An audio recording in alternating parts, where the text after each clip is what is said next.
Arab രാജ്യങ്ങൾ സാമ്പത്തിക നഷ്ടവും ജീവഹാനിയും അനുഭവിക്കുന്നുവെന്നും ഇറാനെതിരായ ആക്രമണത്തിൻ്റെ പ്രത്യാഘാതങ്ങൾ എല്ലാ മേഖലയിലും അനുഭവപ്പെടുന്നുവെന്നും എല്ലാ കക്ഷികളും ശത്രുത ഉടൻ അവസാനിപ്പിക്കണമെന്നും റഷ്യൻ വിദേശകാര്യമന്ത്രി സെർജി ലാവ്റോവ് പറയുന്നു.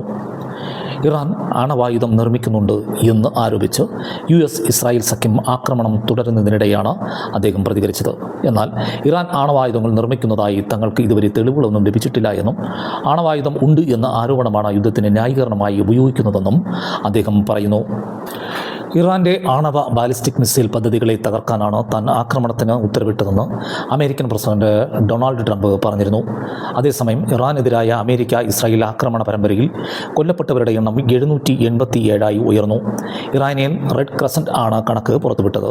ഇക്കഴിഞ്ഞ തിങ്കളാഴ്ച മരണസംഖ്യ 555 ഇറാനിലെ മിനാബ് നഗരത്തിലുള്ള പെൺകുട്ടികളുടെ സ്കൂളിന് നേരെ അമേരിക്ക-ഇസ്രായേൽ സഖ്യം നടത്തിയ ആക്രമണത്തിൽ 165 വിദ്യാർത്ഥികളും ജീവനക്കാരും കൊല്ലപ്പെട്ടു.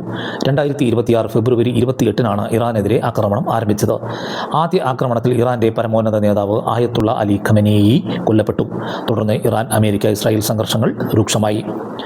തുടർച്ചയായ 4ാം ദിവസവും ആക്രമണങ്ങൾ തുടരുകയാണ്. യുദ്ധം അവസാനിപ്പിക്കുവാനും വെടിനിർത്തൽ ഏർപ്പെടുത്താനുമായി സമാധാന ചർച്ചകൾ നടത്താൻ രാജ്യങ്ങൾ ഇതുവരെ തയ്യാറാകുന്നില്ല എന്നത് ആശങ്ക ഉയർത്തുന്ന കാര്യമാണ്.